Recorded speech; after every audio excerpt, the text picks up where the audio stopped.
Defense. Mr. Kaufman, please. And I thank Mr. Tuyan for his intervention, but I feel that I ought to remind him that this is a court of law which decides matters on the basis of evidence, not on the basis of political demagoguery, and not on the basis of a desire to effect regime change despite the democratic will. And certainly not on the basis of statements made by Ombudsman Jesus Crispin Remula, who professed that domestic justice will be denied, according to Mr. Butuyan, because of the lack of forensic reports and police reports. Now, I don't know which case Mr. Butuyan's metaphorical ship sailed into, but he clearly hasn't read the evidence. Whilst he was speaking, we examined the evidence, and out of that evidence, we found at least 35 reports substantiating 49 of the incidents which are mentioned in a document containing the charges. Your Honours, Rodrigo Duterte was and will always remain a unique phenomenon. His style of statesmanship was novel and unpalatable to many. His expletives and hyperbole grated, while his honesty and wild popularity irritated. He spoke openly, from the heart, sincerely and truthfully. And what a contrast between him and his successor in the Malacanang. For President Rudy, his word was his word, and the people knew it. For President Bong Bong, his word is for the wind, and the people will not forget it. Let me remind everyone of the letter which President Ferdinand Marcos Jr. signed, it's on the screen, and in which he gave a cast-iron undertaking that his government, and I quote, will not assist the ICC in any way, shape or form. Well, as we know, he failed to keep that.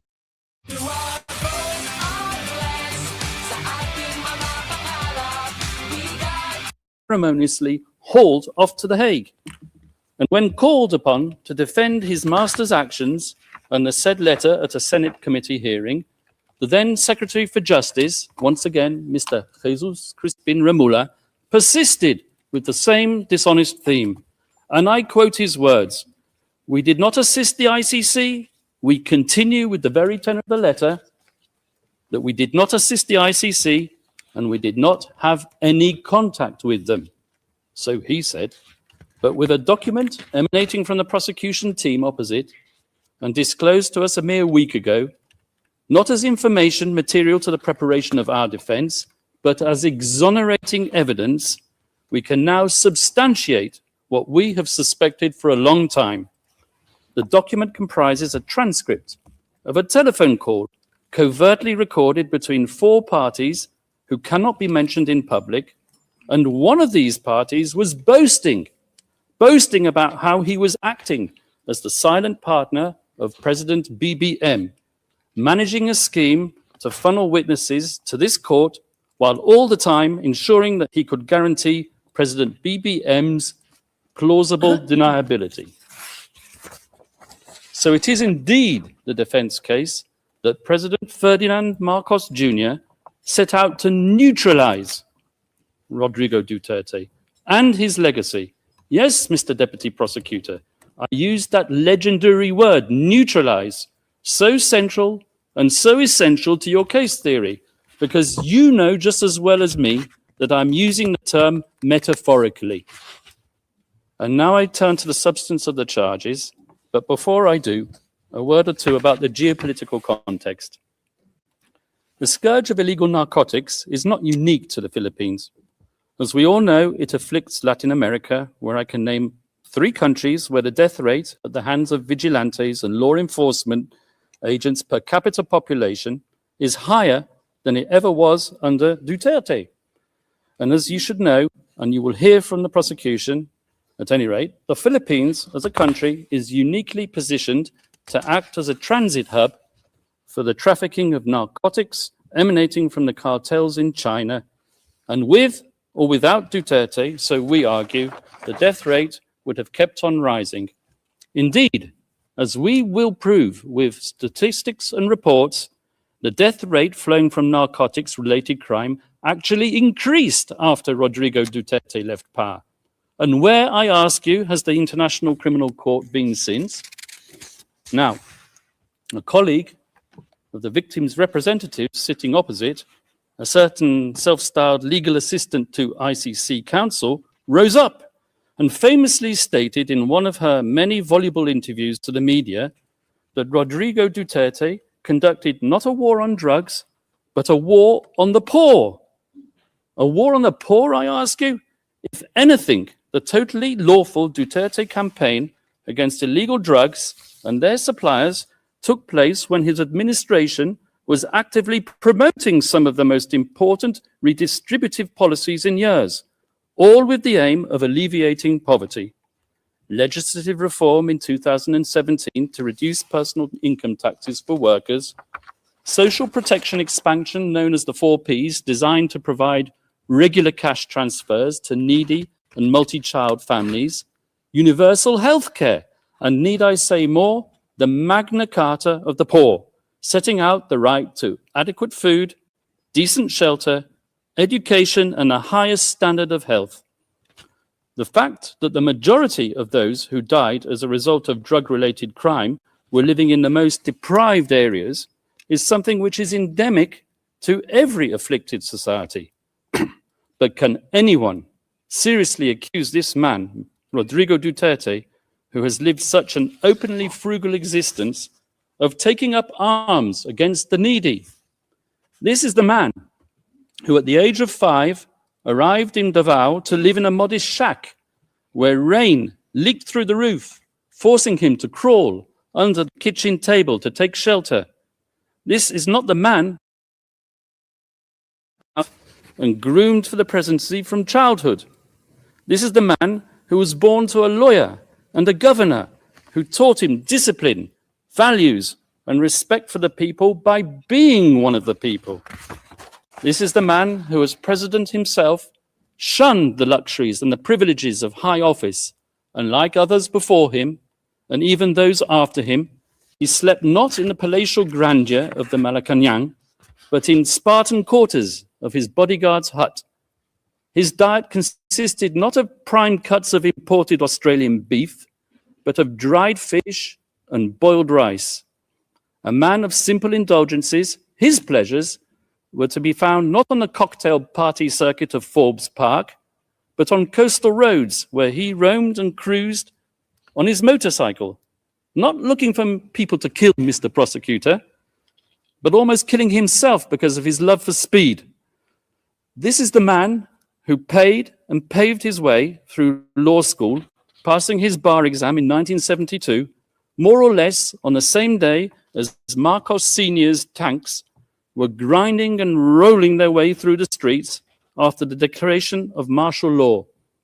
And it was on that significant day that Rodrigo Duterte was exposed to the tyranny of oppression and the abuse of power by the elite.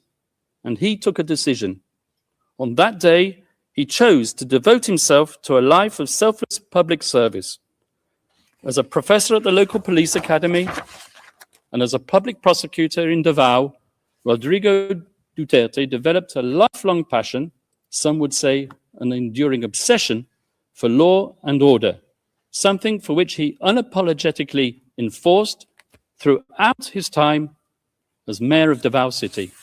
Not, as the prosecution say, through sowing murder and mayhem, but through winning the love, respect, and admiration of his fellow citizens, the very same citizens who continued to re-elect him time after time, term after term, on no less than 7 occasions over more than 2 decades. And throughout his 20 or so years tenure as the mayor of Davao, Rodrigo Duterte and his family transformed that city from an outpost of communist insurgency and criminal violence into what is now one of the safest cities, not just in the Philippines, but in the entire world. This was indeed the so-called Davao model, which the prosecution wants to persuade you was code for unbridled criminal violence. And this was the type of leader that the Filipino nation wanted in 2016. So, Rodrigo Duterte was elected into power not in spite of, but specifically because of his firm and uncompromising commitment to upholding law and order. And after his election as president, Rodrigo Duterte remained a man of the people without seeking to patronize the people. Gung-ho in his ways and with a belligerent tone, he spoke the tough tongue of the street, not the dissembling discourse of international diplomacy. He said what the people wanted to hear, but he said it in a way that offended sensibilities of world leaders unaccustomed to hearing it, one in particular, and that was what set him on the slippery slope to a prison cell in The Hague. Shout out, Ma'am And Carly. let me tell you how it works. It starts with the media, Thank you po. Thank you. controlled by the powerful and the politically influential. With a Salamat po. sensational headline and a twisted editorial slant, the moguls sell their papers while promoting the partisan agenda of their backers in power.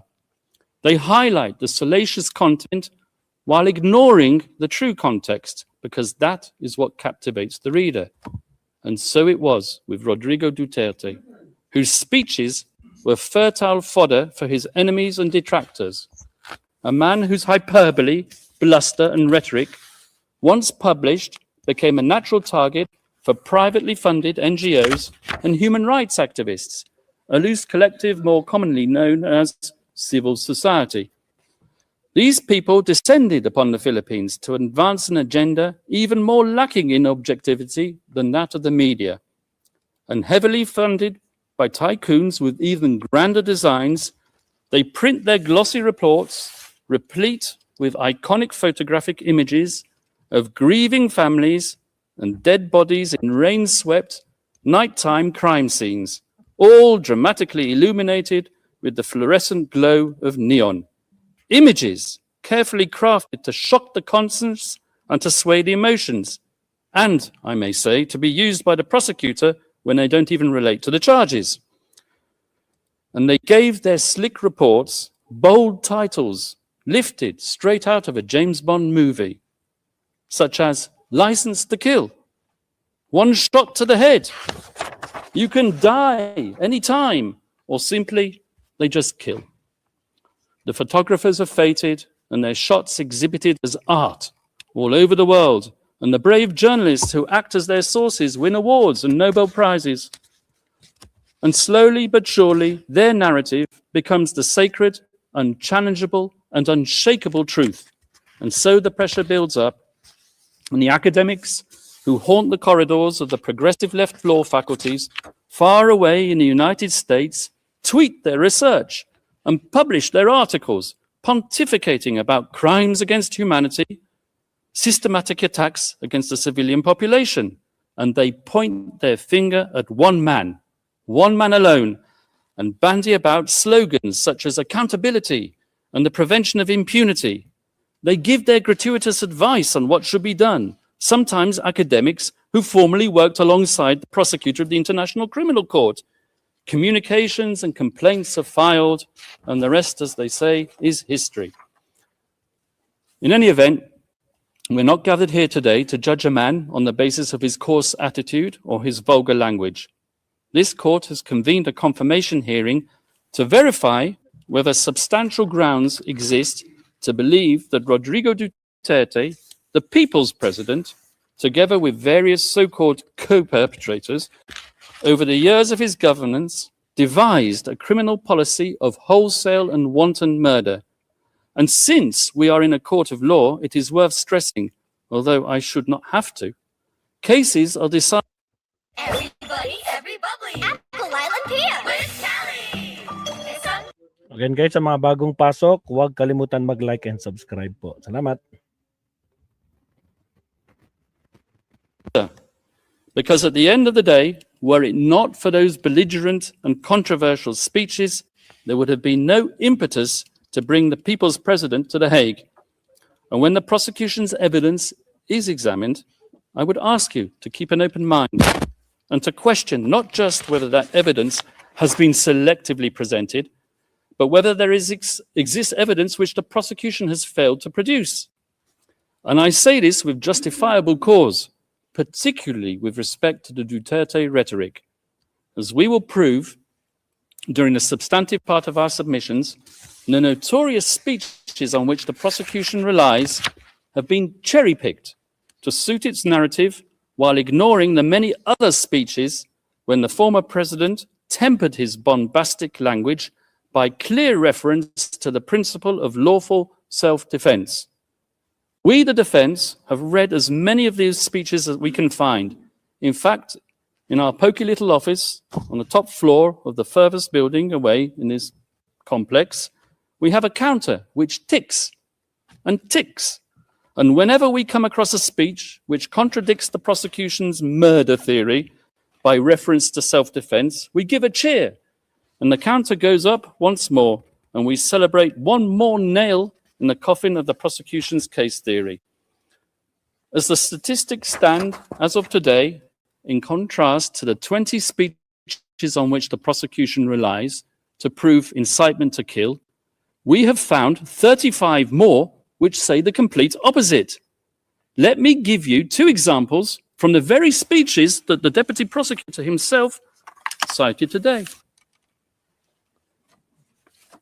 Let's refer first of all to the famous Pietà speech, which the deputy prosecutor referred to. So this is what the deputy prosecutor said. Those of you who are still sober, those who haven't tried illegal drugs, if you don't want to die or get hurt, don't rely on the priests, including human rights advocates. They won't be able to prevent deaths, and so it goes on. But if we look further on in the very same speech, something which maybe the deputy prosecutor didn't do, this is what he had to say. To our police officers and other officials, do your job, and you will have the unwavering support of the office of the president. I will be with you all the way. Abuse your authority, and there will be hell to pay, for you will have become worse than criminality itself. Well, there you are. You have it straight in your face. Pexo, exonerating evidence within what is claimed to be the prosecution incriminating evidence. I won't take up my time by showing you the second speech, but there is one. If I have time at the end, I will show it to you. So if you add to that another 10 speeches out of the 20 speeches on which the prosecution rely in its document containing the charges, after all, we are in a court of law and we rely on evidence. And what is the evidence that's produced of these speeches? 20 of them. 10 of them, I submit, and we will show this in the substantive part of our submissions, contain exonerating evidence which support the defense case theory.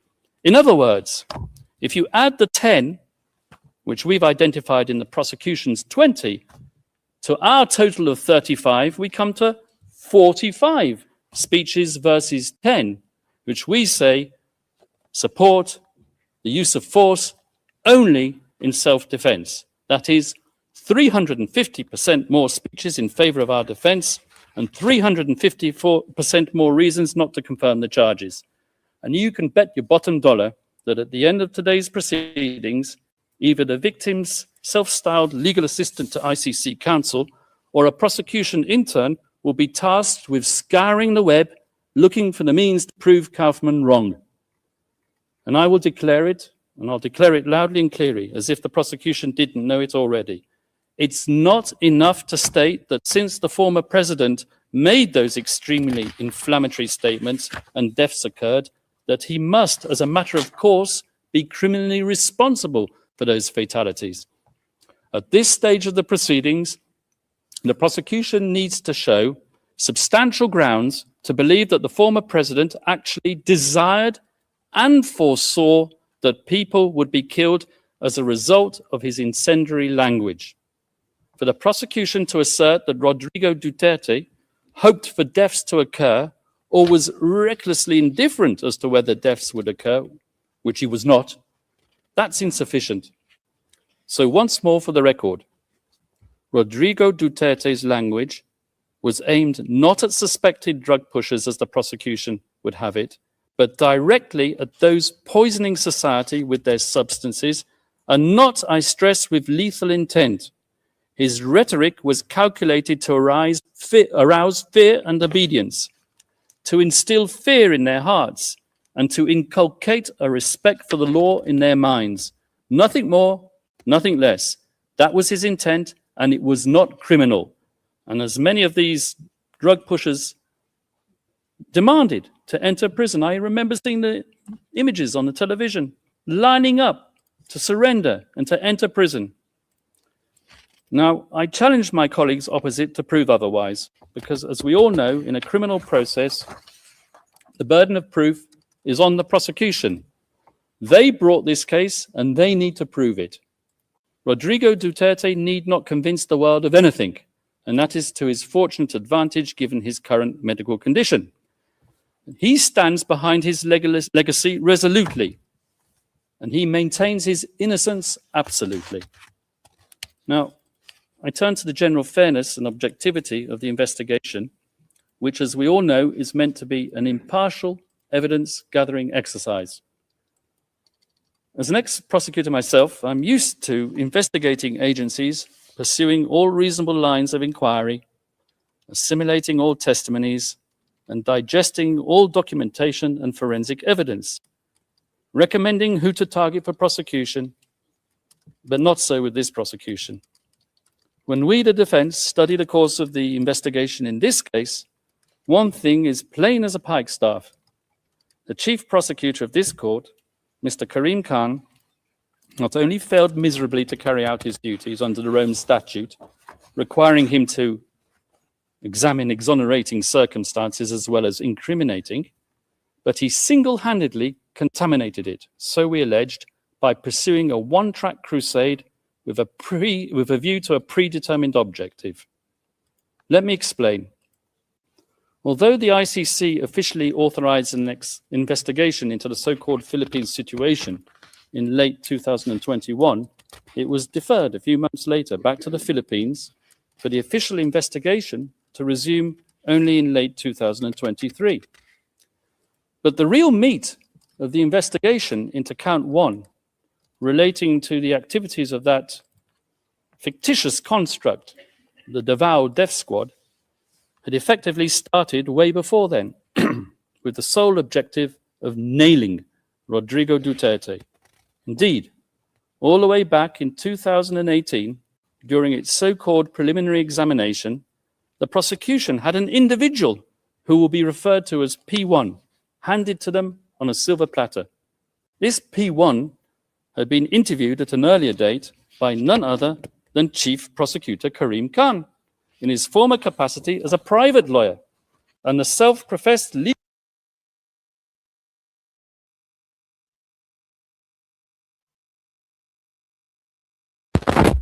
What happened? Wait lang guys Anyway, mga absat, sa mga bagong pasok dyan, sa mga di pa po like and subscribe po tayo mga absat.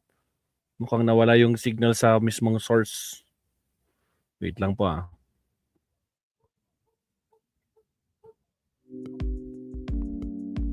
Again, maraming salamat ulit, Ma'am Carclea, sa pakulay. Yan, salamat po, God bless. Sa mga bagong pasok dyan, huwag kalimutan mag-like and subscribe. Nawala yung signal, mga absat.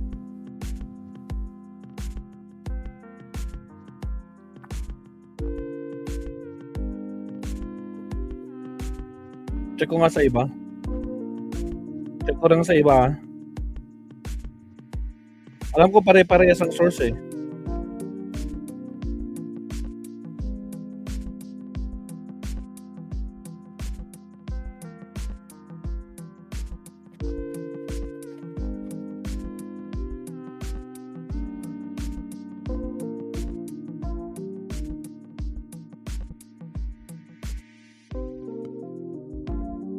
Namatay din sa iba, guys. Pati sa Inquirer. Sa Net 25, din ako pati sa Net 25 nawala. Nawala sa Net 25. Lahat wala. Pati sa International Criminal Court mismo, wala din, Sa 1PH.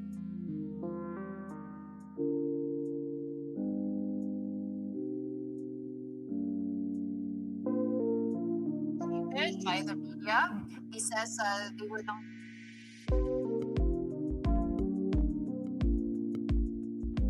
Pati si Attorney Enzo Recto. Pare-pares tayo na nakikita. Pati sa iba. So, hintay-hintay lang natin. Baka mukhang nagkaroon lang ng konting problema sa signal. Again, shout out po sa mga nandito, syempre. Sino ba mga nandito? Diyan, marami tayong baka nga nagbayad pa tayo ng ng membership fee Parang diyan. ganon. Oo, 'di ba? So bakit hindi natin gamitin? Yes. Pakinabangan natin sila. Correct ka dyan. Oo. So, yun talaga yung hindi ko mag-get sa kanila, Dean. Mas delikado pa actually kung dito yan Yes. itatry. Imagine ninyo, sige sabihin na natin, maniwala tayo dun sa pinaniniwalaan ng mga followers niya. Totoong mga drug addict to. 'Di ba? Merong mga nakakulong din na drug addict, baka kilala nila. Paano kung pagtripan si president dun sa sa presinto? Oo. Ay, sa Gusto presinto, nyo- sa kulungan. Kulungan. 'Di ba? Doon, napakaganda ng kalagayan ni former President Duterte. Sobrang secured, 'di ba? Parang nakatira sa kondo. Walang magbabanta sa buhay niya doon. Naka-aircon pa, may heater pa, parang condo unit. Ano pang gusto nyo? May on-call pang nurse tsaka doktor. Oo. He is in a good spot Tapos puro ang considering the situation. tama. Ang narrative nyo lang lagi, wala na bang batas dito sa Pilipinas? Blah, blah, blah. Meron nga eh. Yun nga yung mismong in-apply, yung Republic Act 9851. Nga Opo. tanga. Ay, uy. Pero Lord! bakit isipin niyo po? Bakit Fiction entitled Duterte Harry. Resume na. Your Honours, the picture on the front cover of that book says it all. It really does scream objectivity, doesn't it? I say that sarcastically, of course. Fortunately for us, the defence, the appeals chamber, has now disqualified Chief Prosecutor Karim Khan from this case. A welcome development as a matter of ethical propriety, but in our opinion, too late in the day to salvage the integrity of the investigation that he had supervised. An investigation in the course of which he concealed his former role as the victim's counsel, who had deemed our client a suspected murderer as far back as 2018 and right up to the very day before this pre-trial chamber issued its arrest warrant. Your Honours, over the next few days, we hope to convince you of the wholly insufficient nature of the evidence against Rodrigo Duterte. We will show you that the paltry number of speeches on which the prosecution rely do not manifest criminal intent. We will also convince you that as hard as they tried, the prosecution's investigators couldn't get even one of its criminal cooperating witnesses, whose reliability is next to zero, to admit that they heard the former president, Rodrigo Duterte, give an order to kill at any time relevant to the charges, or with respect to any of the incidents.